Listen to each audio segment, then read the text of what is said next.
day I was in the pub and on the table next to me was an NCT group with really young babies, and they were talking about things like sleep training, weaning, and it took me right back to when I was in their shoes and everything was completely new. So it gave me the idea to do a little series of chats on those general parenting topics that everyone stumbles across in those first few months. Excuse the screaming children in the other room, they are playing, they are not in trouble. So the first topic is what makes a baby sleep through the night. Now, I'm already laughing at this because I'm probably the least qualified person to talk on this topic, but I do have a lot of experience with babies and toddlers who don't sleep very well, and the anguish and sleep deprivation that you go through as a parent dealing with that. So if you've stumbled across this video looking for an actual answer, I'm afraid that I don't have any, but if this is you right now, sleep deprived with a baby who just seems to hate sleep, I feel your pain, and I am now going to talk about my experiences with my two. Both Arlo and Rory actually slept pretty well as newborns, and then things turned ugly around the 3-4 month mark where babies tend to become a bit more alert and wakeful. Arlo, my firstborn, had real difficulty in switching off.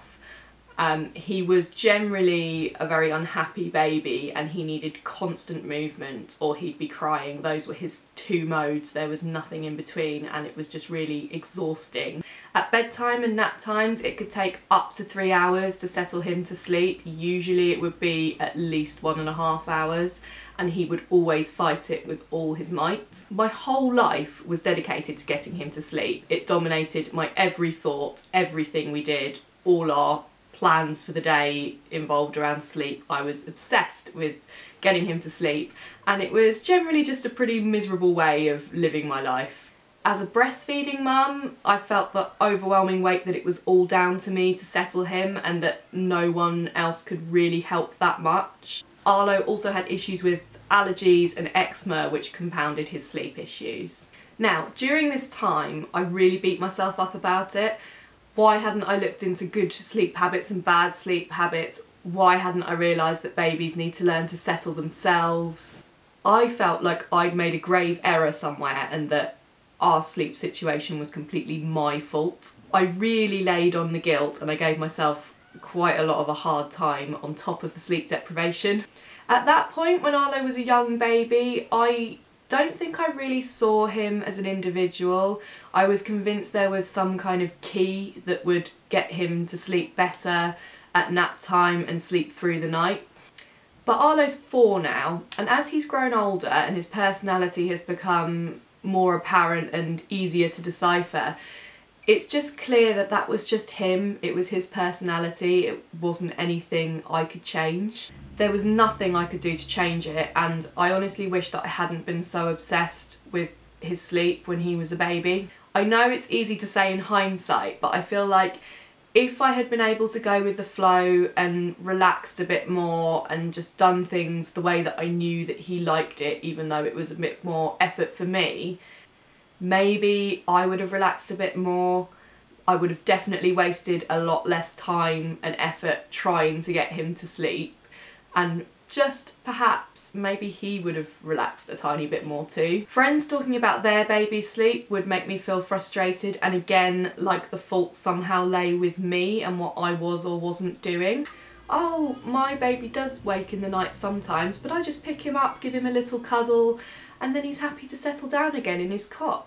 Excellent, good for you.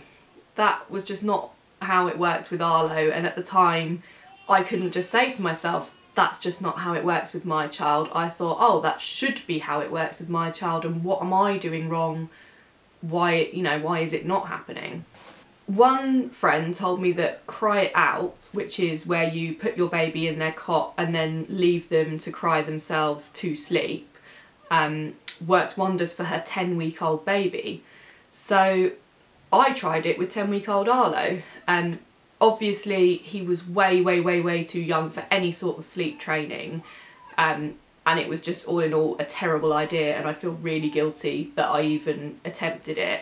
But at the time I didn't know any different. I just thought, oh, this has worked for my friend, I'm gonna give it a go. But it was far too young to be trying any method of sleep training, let alone such an aggressive method. Knowing Arlo's personality as I do now as he's older, crying it out only served to make him more stressed, and looking back I just can't believe that I even tried it.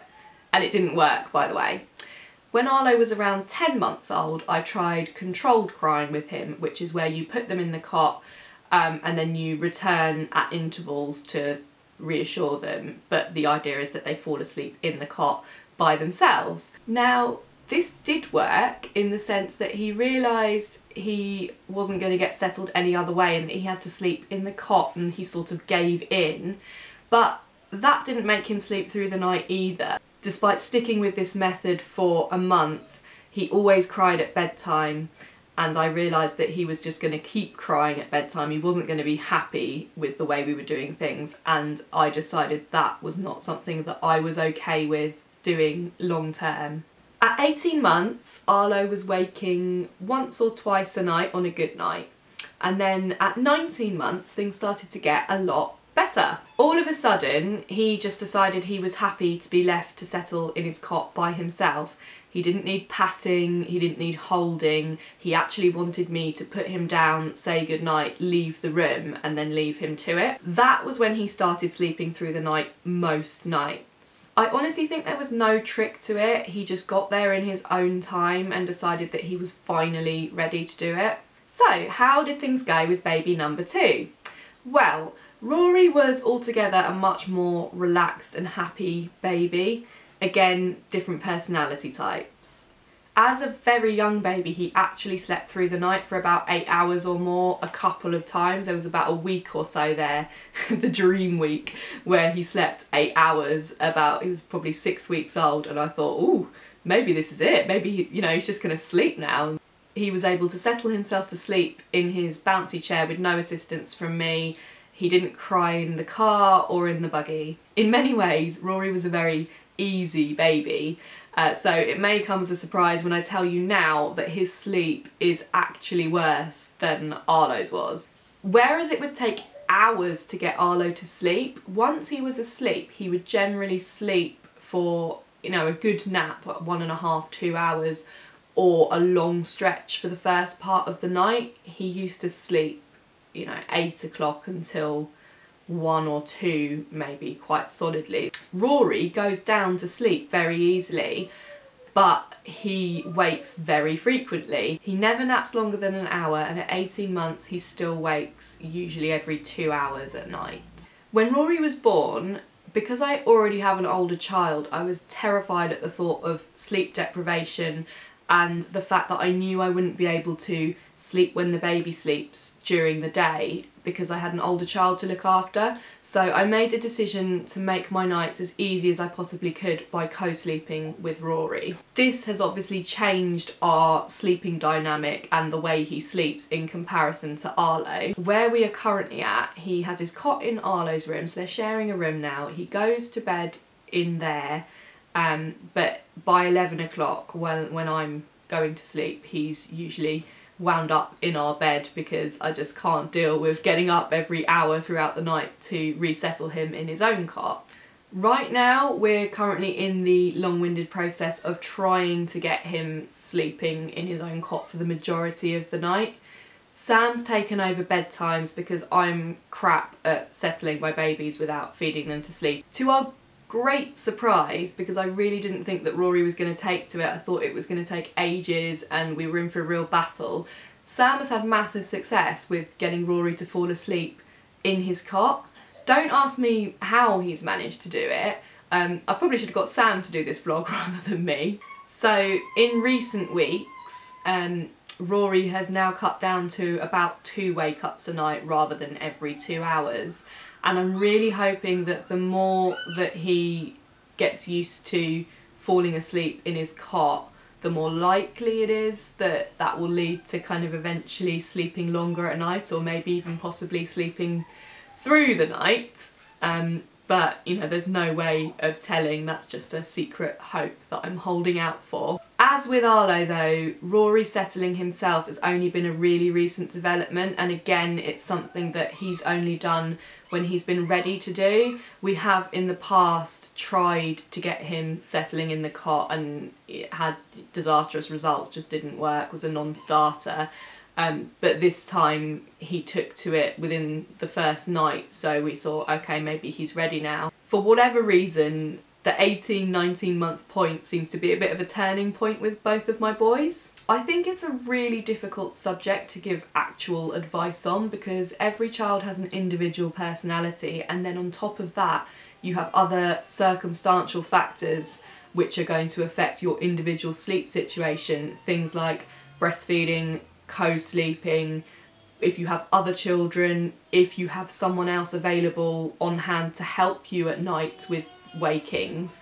All of this stuff is going to affect your individual situation. Crying child has now joined me. He's eating a nice bourbon biscuit, aren't you?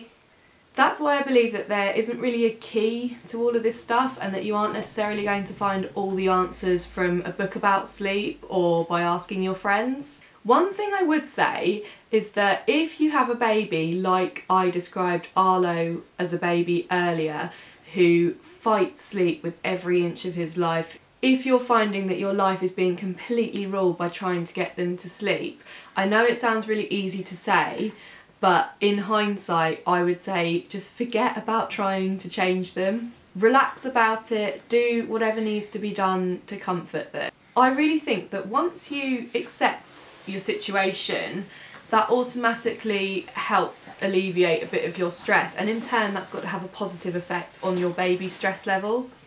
If a friend or a book tells you something and your thought is, oh, I don't know if that would work with my baby, listen to your instincts. You are the one who's with your baby all day, every day. You know your baby the best. You are the one who is most qualified to make that judgment call. Your judgment is the only one that matters and the only one that is ever going to be right. There is no magic wand to change your baby, so don't feel guilty about bad habits.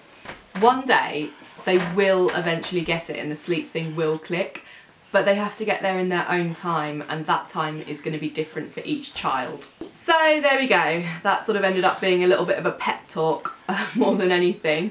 I hope you enjoyed it, and if there are any particular topics that you'd quite like to hear me chat a load of rubbish about, then let me know. Come this